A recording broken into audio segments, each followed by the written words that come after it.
प्यारे विद्यार्थियों नमस्कार। ऑनलाइन क्लास में आपका स्वागत है। आज जो हम बात करेंगे रीट का पेपर है 2021 मॉडल पेपर लिया गया है कलाम कोचिंग सीकर के द्वारा। अभी 4 अप्रैल को संडे था, उस दिन हुआ था। और ये जो कोचिंग है वो सीकर में इसके द्वारा ये प्री पेपर है वो करवाया जाता है। तो ये मॉडल पेपर है, बहुत ही हेल्पफुल रहेगा आपके लिए। तो इसमें आप अपने आप को चेक कर लीजिए। साइकोलॉजी की है भी है, फर्स्ट लैंग्वेज इसके हिंदी है उसके भी हैं, और सेकंड लैंग्वेज इंग्लिश है उसके लिए भी है, और एसएसटी के 60 क्वेश्चन हैं वो भी हैं। तो मैं बता देता हूँ, आंसर सही थी। ये जो 30 क्वेश्चन हैं साइकोलॉजी की इसके बारे में। तो चलिए शुरुआत करते हैं।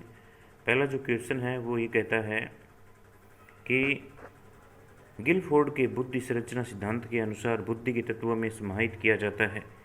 आपके पास 4 ऑप्शन हैं। पहला जो ऑप्शन इसने दिया है वो है संक्रिया, विषय वस्तु और उत्पादन। दूसरा जो ऑप्शन है वो तरल बुद्धि व ठोस बुद्धि। तीसरा जो ऑप्शन है वो है सामाजिक मूर्त और अमूर्त बुद्धि। और चौथा ऑप्शन है सामान्य कारक या विशिष्ट कारक। तो गिलफोर्ड के बुद्धि संरचना सिद्धांत के अनुसार बुद्धि के तत्वों में समाहित किया जाता है। तो इन्होंने जो माना है वो है संक्रिया, विषय वस्तु और उत्पादन। ठीक है। क्वेश्चन नंबर 2 है, इसमें हम देखेंगे कि निम्नलिखित में से कौन सा कथन बुद्धि के शाब्दिक फ्रिक्शन के विषय में सत्य कथन है। देखिए यहाँ पर दिया गया सत्य कथन है। तो इसमें आप देखिए 4 ऑप्शन पहले देख लीजिए। पहला है शाब्दिक फ्रिक्शन केवल साक्षर व्यक्तियों को ही दिया जा सकता है, और रेवेंस प्रोग्रेसिव मैट्रिसेस एक प्रकार का शाब्दिक फ्रिक्शन है। तीसरा है शाब्दिक फ्रिक्शन का एक लाभ है कि इन्हें भिन्न भिन्न संस्कृतियों के व्यक्तियों को भी आसानी से दिया जा सकता है। और चौथा है परमिला का draw a man friction Bharat में विकसित प्रमुख शाब्दिक फ्रिक्शन है। तो देख लीजिए आप इसमें से कौन सा सही है। तो मैं आपको बता देता हूँ, इसका जो आंसर है वो इन्होंने जो माना है वो ए ऑप्शन को माना है। शाब्दिक जो फ्रिक्शन है केवल साक्षर व्यक्तियों को ही दिया जा सकता है। तीसरा है, पहले आप ऑप्शन है देख लीजिए, अपना आंसर है वो लिख लीजिए, अपने आप में चेक कर लीजिए कि आपके जो क्वेश्चन है वो 30 में से कितने सही हो सकते हैं। तीसरा जो क्वेश्चन है, निम्नलिखित में से कौन सी व्यक्तित्व मापन की व्यवहारात्मक विश्लेषण विधि नहीं है। ध्यान दीजिए, इसने पूछा है पर्सनैलिटी मेजरमेंट पूछा है, व्यवहारात्मक विश्लेषण विधि नहीं है। तो पहली है साक्षात्कार, दूसरी है स्थितिपरक परीक्षण, तीसरी है रोड सच्चाई डब्बा परीक्षण, और चौथी है परीक्षण। तो इन्होंने माना है सी ऑप्शन को, रोड सच्चाई डब्बा परीक्षण है। ठीक है, इंक ब्लो टेस्ट है, उसको माना है कि ये व्यवहारात्मक विश्लेषण विधि नहीं है। चलिए क्वेश्चन नंबर 4 की ओर चलते हैं। क्वेश्चन नंबर 4 ये कहता है कि सेल्डन ने कौन सी विशेषता आयताकृतिक प्रकार के व्यक्तित्व की नहीं बताई है। इम्पोर्टेड है, सेल्डन ने जो व्यक्तित्व के प्रकार बताए हैं। पहला ऑप्शन है मजबूत व पेशीय शरीर वाले, दूसरा है सुसंगठित शरीर वाले, और तीसरा है ऊर्जावान व साहसी, और चौथा है कलात्मक व अंतर्मुखी। तो आप देख लीजिए कौन सा ऑप्शन सही है, इसमें से चेक कर लीजिए। तो इसका जो राइट आंसर है वो है डी, कलात्मक व अंतर्मुखी बालक। ये आपका डी ऑप्शन सही है इसका। ठीक है। फिर क्वेश्चन नंबर 5 है, इसकी बात करते हैं। इसमें दिया गया देखिए, सिगमंड फ्राइड के बारे में पूछा है कि फ्राइड के मनोविश्लेषण सिद्धांत, आपको पता है कि मनोविश्लेषण सिद्धांत किसने दिया था, सिगमंड फ्राइड ने दिया था। ठीक है। ये कह रहा है कि सिगमंड फ्राइड के मनोविश्लेषणात्मक सिद्धांत के संबंध में निम्न में से किस कथन से आप सहमत नहीं हैं। तो ये 4 ऑप्शन हैं, इसको पहले पढ़ लीजिए आराम से। ईट अहम और प्रेम हम संप्रदाय न होकर वास्तविक भौतिक संरचनाएं हैं। अहम धैर्यवान तर्क संगत तथा वास्तविकता सिद्धांत से संचालित होता है। सी ऑप्शन है प्रेम हम ईट अहम को ये बताता है कि किसी विशिष्ट अवसर पर इच्छा विशेष की संतुष्टि नैतिक है अथवा नहीं है। और डी ऑप्शन ये कहता है कि मूल प्राकृतिक जीवन शक्ति जो ईट को ऊर्जा प्रदान करती है लिबिडो कहलाती है।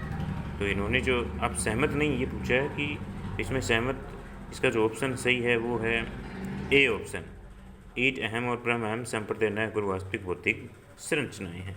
ठीक है। क्वेश्चन नंबर 6 की बात करते हैं। यदि कोई विद्यार्थी परीक्षा में निम्न स्तरीय निष्पादन के बाद एक नया कलम खरीदता है और कहता है कि वह आगे की परीक्षा में नए कलम के साथ उच्च स्तर का निष्पादन प्रदर्शित करेगा, यह रक्षा युक्ति है, इम्पोर्टेड है। तो इस पहला ऑप्शन है अस्वीकरण, दूसरा प्रतिक्रिया निर्माण रिएक्शन फॉर्मेशन, तीसरी है युक्तिकरण और चौथा है दमन। तो आप देख लीजिए इसमें कौन सा ऑप्शन सही होगा। तो ये है रेशनलाइजेशन, युक्तिकरण है। क्या है? युक्तिकरण, उन्होंने सही माना है। फिर 7 नंबर है, मतलब ये कहता है कि मैं नया पेन खरीद के अगली बार है उच्च चित्र का निष्पादन प्रदर्शित करूँगा। ये रख से युक्ति पूछिए तो ये युक्तिकरण है। ठीक है। फिर 7 नंबर देखिए कि वह विकार जिसमें व्यक्ति बहुत अधिक मात्रा में खाना खा लेता है, उसके बाद रेचक से या उल्टी करके खाने को अपने शरीर से बाहर निकालता है, और व्यक्ति पेट साफ होने के पश्चात तनाव व नकारात्मक संवेगों से अपने आप को मुक्त महसूस करता है। तो ये विकार है। कौन सा विकार है? आप देख लीजिए। पहला है क्षुधा अभाव, तीसरा शुद्धशीलता, तीसरा है अनियंत्रित भोजन, और चौथा है कैटाटोनिक जड़ीमा। तो इन्होंने जो सही माना है नंबर 7 में, वो है बी, शुद्धशीलता। क्या माना है इन्होंने? बी सही माना। तो आप चेक कर लीजिए। फिर क्वेश्चन नंबर 8 की बात करते हैं। अधिगम अशक्तता वाले बालकों में क्या होता है? तो ये आपको पता ही है। लर्निंग डिसेबिलिटी किसमें होती है? ये डिसलेक्सिया जो है 4 नंबर, इसको सही माना है कि पठन वैकल्य के लक्षण पाए जाते हैं इसमें। ठीक है, इसको देख लीजिए। फिर क्वेश्चन नंबर 9 है, ये कहता है कि प्रतिभाशाली बालक की विशेषता होती है तो उन्नत तार्किक चिंतन, प्रश्न करने की प्रवृत्ति तथा समस्या समाधान की आर्थिक योग्यता। ये तो है। सूचना प्रकरण की उच्च गति भी होती है, बिल्कुल होती है। सी कहता है कि सामान्यकरण तथा विभेदीकरण करने की श्रेष्ठ योग्यता ये भी होती है। ये सारे के सारे ऑप्शन इसमें क्या हैं? सही हैं। फिर क्वेश्चन नंबर 10 है, ये कहता है सृजनात्मक संभाव्यता की सीमाएं व्यक्ति की फर्स्ट है द्वारा नियत हो जाती है। सेकंड कहता है कि सृजनात्मकता के विकास को उद्दीप्त करते हैं। इन दोनों में क्या आएगा? तो आप देख लीजिए, और इसका जो उत्तर है वो है पहला। 2 ऑप्शन दिया है इसने, पर्यावरण आनुवांशिकता या आनुवांशिकता या पर्यावरण, या अभिप्रेरणा या आनुवांशिकता या अभिप्रेरणा या प्रतिबंधता। इन्होंने सही माना है। आपका जो आंसर है वो होगा बी, यानी आनुवांशिकता और पर्यावरण। क्वेश्चन नंबर 11 की ओर आते हैं। 11 नंबर क्वेश्चन को देखिए। ये कहा गया कि मानसिक रूप से विमंदित बालकों की बुद्धि लब्धि का वह स्तर जिस पर उनको केवल प्रशिक्षित किया जा सकता है ताकि वे अपना दैनिक कार्य स्वयं कर सकें, ये कौन सा है? बुद्धि लब्धि कितनी होती है? टर्मिनल वाला है ये। तो इसमें बुद्धि लब्धि आपको बतानी है। ऑप्शन देखिए। पहला ऑप्शन वो कहता है 81 से 90, 50 से 75 और 25 से 50। ये लगभग बुद्धि लब्धि इनकी 25 से 50 ही होती है। और डी ऑप्शन है 55 से 90। तो इसका सही उत्तर है क्वेश्चन नंबर 11 में सी, 25 से 50, यानी बुद्धि का स्तर बहुत ही सामान्य होता है। देखिए, विमंदित बालकों की बुद्धि लब्धि का वह स्तर जिस पर उनको केवल प्रशिक्षित किया जा सकता है, यानी उसे कुछ सिखाया जा सकता है। ज़्यादा उच्च बुद्धि वाले बालक ये नहीं होते हैं। तो इसका आंसर है 25 से 50। फिर क्वेश्चन नंबर 12 देखिए। 12 नंबर क्वेश्चन है, राष्ट्रीय पाठ्य चर्चा की रूपरेखा 2005 यानी एनसीएफ 2005 में उल्लेखित मार्गदर्शक सिद्धांतों में से निम्न में से कौन सा नहीं है? बहुत इंपॉर्टेंट है ये। 12 नंबर क्वेश्चन देखिए, एनसीएफ से क्वेश्चन आएगा पक्का। तो ये कहता है, इस पूछा है कि कौन सा नहीं है। ज्ञान को स्कूल के बाहरी जीवन से जोड़ना, बिल्कुल इस चीज़ पर जोर देता है। पढ़ाई रटन प्रणाली से मुक्त हो, इस चीज़ पर ही जोर देता है। परीक्षा को अपेक्षाकृत कठिन बनाना, कठिन शब्द देखिए, कठिन बनाना, बिल्कुल आप इसे समझ गए होंगे। इसका सही ऑप्शन है वो क्या होगा? सी, डी। ये कहता है एक ऐसी अधिभावी पहचान का विकास जिसमें प्रजातांत्रिक राज्य व्यवस्था के अंतर्गत राष्ट्रीय चिंता समावेश। तो बिल्कुल ये है। तो नहीं पूछा है तो सी होगा, यानी पढ़ाई है, परीक्षा को अपेक्षा करते हुए कठिन नहीं बनाया जा सकता। इसमें एनसीएफ 2005 बहुत इंपॉर्टेंट है। एक है आरटीई 2009, बिल्कुल क्वेश्चन कन्फर्म आएगा इससे। क्वेश्चन नंबर 13 ये कहता है कि निम्नलिखित में से कौन सा शिक्षक का अधिकार अधिनियम 2009 के अध्याय 4 विद्यालयों और शिक्षकों के उत्तरदायित्व से संबंधित नहीं है? तो ये नहीं है पूछा, तो इसमें है ऑप्शन, आप पढ़ लीजिए आराम से, मैं आपको आंसर बता देता हूँ। तो बालक के शारीरिक दंड और मानसिक उत्पीड़न का प्रतिषेध, ये भी नहीं है। तो इसमें नहीं है पूछा, तो ये प्रारंभिक शिक्षा का पाठ्यक्रम और उसका पूरा किया जाना, ये नहीं है। ठीक है। क्वेश्चन नंबर 14 देखिए क्या कहता है, निम्नलिखित में से कौन सी विशेषता क्रियात्मक अनुसंधान की नहीं है? क्रियात्मक अनुसंधान की नहीं है। तो इस आप पढ़ लीजिए। इसके ऑप्शन पहला है, इसका उद्देश्य विद्यालय कक्षा की कार्य प्रणाली में सुधार लाना है। नहीं है पूछा, ध्यान दीजिए, बिल्कुल ये तो है। इसमें समस्याएं अनुभवजन्य न होकर वैज्ञानिक पद्धति से चयन की हुई होती है। तीसरा, इसकी रूपरेखा लचीली होती है। और चौथा, इसकी रूपरेखा लचीली चौथा है ये कार्य क्षेत्र की समस्या के समाधान का व्यवहारिक रूप होता है। तो इसमें देख लीजिए कौन सा ऑप्शन सही होगा। तो इसका सही उत्तर है बी, इसमें समस्याएं अनुभवजन्य न होकर वैज्ञानिक पद्धति से चयन की हुई होती है। फिर देखिए क्वेश्चन नंबर 15, 15 नंबर क्वेश्चन है वो देखिए मूल्यांकन की विशेषता नहीं। यह आसान क्वेश्चन है, आप कर सकते हैं कि मूल्यांकन है उसकी विशेषता नहीं है। तो देखिए मूल्यांकन परिणात्मक व गुणात्मक विवरण को प्रदान करता है, बिल्कुल ये बात सही है। यह ज्ञानात्मक भावात्मक क्रियात्मक पक्षों के उद्देश्य की जाँच करता है, बिल्कुल सही है। मूल्यांकन के द्वारा निदानात्मक उपचारात्मक शिक्षण संभव, ये भी बिल्कुल सही है। और डी ऑप्शन है मूल्यांकन का क्षेत्र संकुचित एवं सीमित होता है, ये नहीं व्यापक होता है। इसका मूल्यांकन का क्षेत्र है वो व्यापक होता है, तो ये बात इसमें इसकी विशेषता नहीं है। फिर आते हैं क्वेश्चन नंबर 16 में कि सीखने के प्रतिफल का उद्देश्य है। 16 नंबर क्वेश्चन देखिए, सीखने के प्रतिफल का उद्देश्य है। तो शिक्षा का अधिकार अधिनियम 2009 के अनुसार 6 से 14 आयु वर्ष के बच्चों का गुणात्मक शिक्षण सुनिश्चित करना सही है। बालकों के सीखने और निरंतर प्रगति स्तर को जांचने के लिए मानदंड तय करना, ये भी सही है। शिक्षण की गुणवत्ता में सुधार के लिए सतत प्रयास करना, ये भी सही है। सारे के सारे बिल्कुल क्या है इसमें सही है। क्वेश्चन नंबर 17 की ओर देखिए, भारत में शिक्षा का अधिकार अधिनियम 2009 कब लागू हुआ। ये लगभग आपका गलत नहीं होगा, आप देख लीजिए ऑप्शन देखिए ही ये समझ में आ जाएगा, 1 अप्रैल 2010 को। इसमें ज़्यादा बताने की आवश्यकता नहीं है। फिर क्वेश्चन नंबर 18 नंबर देखिए, 18 नंबर क्वेश्चन ये कहता है कि विकास के संदर्भ में असत्य कथन है। विकास के संदर्भ में असत्य कथन, विकास अभिवृद्धि और विकास का एक क्वेश्चन है। तो बालक में वर्तमान में दृष्टिगत कोई भी परिवर्तन उसके पूर्व के अनुभव एवं वृद्धि का संचय होता है। असत्य पूछा है इसने, बिल्कुल होता है। विकासात्मक प्रक्रिया में बालक का व्यवहार विभेदीकृत से अविभेदीकृत, परिष्कृत से अपरिष्कृत परिलक्षित होता है। और तीसरा, अधिगम एक प्रकार का विकास ही है जो व्यक्ति के अभ्यास और प्रयास से उसके स्वयं के द्वारा होता है, ये भी सही है। और डी है, व्यक्ति की आदतों, अभिवृत्तियों और व्यवहार का जो प्रारूप आरंभिक वर्षों में विकसित होता है वही आने वाले वर्षों में व्यक्तित्व के जीवन के समायोजन को निश्चित करता है। तो देख लीजिए इसका जो सही उत्तर है वो होगा इसका बी, विकासात्मक प्रक्रिया में बालक का व्यवहार विभेदीकृत से अविभेदीकृत व परिष्कृत से अपरिष्कृत परिलक्षित होता है। ठीक है। उसके बाद देखिए क्वेश्चन नंबर 19 कि निम्न युगों में से असत्य युगम छांटिए। 19 नंबर क्वेश्चन देखिए, असत्य युगम की शेषावस्था शारीरिक मानसिक विकास में तीव्रता होती है, बिल्कुल सही है। पूर्व बाल्यावस्था खिलौने की आयु कहाँ है। उत्तर बाल्यावस्था पूर्व विद्यालयावस्था या किशोरावस्था वीर पूजा की भावना, ये सारे के सारे सही हैं। लेकिन सी जो ऑप्शन है उत्तर बाल्यावस्था, ये पूर्व विद्यालयावस्था नहीं होती, असत्य युगम है। तो 19 नंबर में आपका ऑप्शन हो जाएगा सी। ठीक है। 20 में देखिए, निम्नलिखित कथनों पर विचार कीजिए कि इस अवस्था में बालक में केंद्रीयकरण की प्रवृत्ति में कमी आती है। किसके बारे में दिया गया है ये। 20 नंबर क्वेश्चन, बालक के चिंतन में उत्क्रमणीयता का विकास होता है और बालक में संग्रहण, संरक्षण एवं वर्गीकरण की प्रवृत्ति का विकास होता है। इन विशेषताओं का संबंध प्याजे की संज्ञानात्मक विकास की किस अवस्था से है। तो संज्ञानात्मक विकास किसका है, जिन प्याजे का है। तो उसने संवेदीगामक अवस्था और पूर्व संक्रियात्मक अवस्था, औपचारिक संक्रियात्मक अवस्था। तो इस विशेषताओं का संबंध जिन प्याजे की संज्ञानात्मक विकास की किस अवस्था से है। तो इन्होंने जो उत्तर माना है वो है सी, ठोस संक्रियात्मक अवस्था। फिर बात करते हैं क्वेश्चन नंबर 21 21 की। 21 में देखिए, कक्षा 3 में अध्ययनरत एक 8 वर्षीय बालक निम्नलिखित में से विकासात्मक प्रक्रिया की किन अवस्थाओं से संबंध रखता है।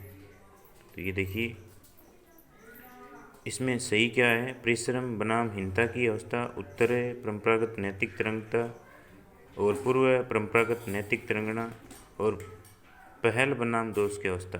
तो इसमें ऑप्शन जो है वो पहला और तीसरा है कि परिश्रम बनाम हीनता की अवस्था और पूर्व परंपरागत नैतिक तरंगना, ये सी ऑप्शन है आपका सही है। फिर बात करते हैं क्वेश्चन नंबर 22 की। 22 नंबर, 22 नंबर में देखिए, किस आयु तक के बालक में 2 शब्दों तक के सामान्य वाक्य बोलने की योग्यता का विकास हो जाता है। ये प्रश्न पहले भी आया था। तो इसका जो सही उत्तर है, पहला है 6 माह, दूसरा है 10 से 13 माह, तीसरा है 20 से 24 सप्ताह और डी है 20 से 24 माह की आयु में। ठीक है ना। इसमें देखिए ध्यान दीजिए, सी ऑप्शन है वो 20 से 24 सप्ताह है और डी ऑप्शन है वो है 20 से 24 माह की आयु में। तो सोच लीजिए कौन सा ऑप्शन है। तो इसका ऑप्शन जो सही है वो है इसका उत्तर डी, 20 से 24 माह की आयु में। फिर बात करते हैं क्वेश्चन नंबर 23 की। निम्नलिखित में असत्य कथन का चयन कीजिए। तो पहला जो है, बालक के विकास में वंशानुक्रम व वातावरण एक दूसरे के पूरक, सहायक एवं सहयोगी हैं। क्वेश्चन नंबर 23 है वो ध्यान से देखिए। दूसरा है, बालक के विकास में वंशानुक्रम व वातावरण का संबंध गुणात्मक नहीं होकर योगात्मक होता है। तो ये देखिए यही बात है, समझ में आ गई।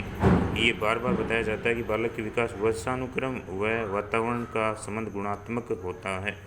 ठीक है ना, ये अच्छे से याद कर लेना। बी ऑप्शन आएगा इसमें, असत्य कथन का चयन करना आपको। ठीक है। 24 देखिए क्वेश्चन 24, निम्न में से कौन सा कथन सही है। इसमें सही पूछा आपको। तो पहला है, परिपक्वता एवं स्वाभाविक प्रक्रिया है। परिपक्वता एक स्वाभाविक प्रक्रिया है जो अभ्यास व अनुभव पर निर्भर करती है। नहीं, परिपक्वता के फलस्वरूप होने वाले परिवर्तन अधिगम नहीं है, अतः अधिगम परिपक्वता से अप्रभावित रहता है। अप्रभावित, ये बात यहाँ पर देखिए। परिपक्वन सीखने पर निर्भर नहीं करता, जबकि सीखना परिपक्वन पर निर्भर करता है। तो ये बात बिल्कुल सही है कि परिपक्वन है ना, सीखने पर निर्भर नहीं करता, जबकि सीखना परिपक्वन पर निर्भर करता है। ये सी ऑप्शन आएगा इसमें, चॉइस में। ठीक है। फिर क्वेश्चन नंबर 25 देखिए 25 नंबर क्वेश्चन को आप पढ़िए कि एक बालक किसी साइकिल के पास जाता है और उसी दौरान साइकिल का टायर तेज आवाज़ के साथ फट जाता है। अचानक हुई इस घटना से बालक डर जाता है और भविष्य में साइकिल के पास जाने से घबराता है। उक्त घटना के संदर्भ में सही युग्म का चयन कीजिए। साइकिल अनुबंधित उद्दीपक है, बिल्कुल सही है। तेज आवाज़ जो है वो अनुबंधित उद्दीपक है, ये भी सही है। डरना अनुबंधित अनुक्रिया, सारे के सारे क्या हैं, सही है। क्वेश्चन नंबर 26 है वो देखिए 26, सही सुमेलित कीजिए इनको। 26 में तो ये जो है ऑप्शन इसका आप चेक कर लीजिए। पहला दिया गया प्रक्षेपणात्मक अधिगम, अव्यय अधिगम, अंतर्दृष्टि अधिगम, क्रिया प्रसूत अधिगम। यदि आपको और सारे नहीं आए तो सी वाला और डी वाला बिल्कुल आसान है, इसको आप चेक कर लीजिए। तो इसका जो ऑप्शन होगा वो होगा सी। ठीक है ना, इस प्रकार से हो जाएगा ये। सी में पहले में तीसरा, दूसरे में दूसरा, तीसरे में पांचवा और डी में चौथा ही आएगा। ठीक है ना। क्रिया प्रसूत आपको पता है स्किनर का दिया हुआ है, अंतर्दृष्टि कॉलर का दिया हुआ है। ये दो यदि आपके सही हैं तो लगभग सही हो जाएंगे बी और सी में से। तो इसमें सी ऑप्शन बिल्कुल राइट है। फिर क्वेश्चन नंबर 27 है ये देखिए 27, निम्नलिखित में असत्य कथन छाटिए। तो असत्य आपको ढूंढना है कि चिंतन संगठित लक्ष्य से निर्देशित व उद्देश्यपूर्ण व्यवहार होता है। बिल्कुल, चिंतन करोगे तो आप निर्देशन में रहोगे और उद्देश्यपूर्ण व्यवहार करोगे। बी ऑप्शन है, चिंतन मानसिक प्रक्रिया का ज्ञानात्मक पहलू है, बिल्कुल क्या है, सही है। सी कहता है कि चिंतन एक जटिल मानसिक प्रक्रिया है जिसमें संज्ञानात्मक व गत्यात्मक क्रियाएं सम्मिलित होती हैं। यहाँ पर देखिए संज्ञानात्मक गत्यात्मक क्रियाएं सम्मिलित होती है, तो ये क्या है, असत्य है।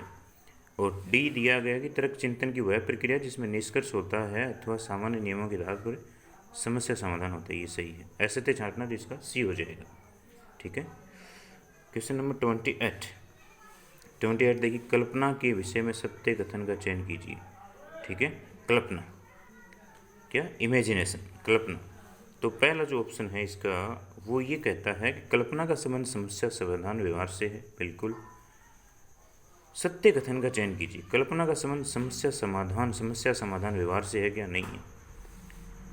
बी कहता है कि कल्पना में क्रमबद्धता व तार्किकता पाई जाती है, ये क्या है, सत्य है। कल्पना का वास्तविकता से कोई संबंध नहीं होता, बिल्कुल। आप जो इमेजिनेशन करते हैं वो वास्तविकता में थोड़ी होता है। कल्पना हम किसी भी चीज़ की कर सकते हैं, तो इसका ऑप्शन सही होगा सी। और डी कहता है कि कल्पना में विचारों में संगतता पाई जाती है, बिल्कुल असत्य। तो सत्य आपको छांटना है, कल्पना का वास्तविकता से कोई संबंध नहीं होता है, तो वास्तविकता से संबंध नहीं होता, ये बात तो हम भी जानते हैं।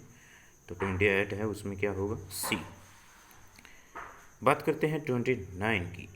29 जो है, निम्नलिखित में से कौन सा कथन अभिप्रेरणा की प्रक्रिया के संदर्भ में उपयुक्त नहीं है, सही नहीं है।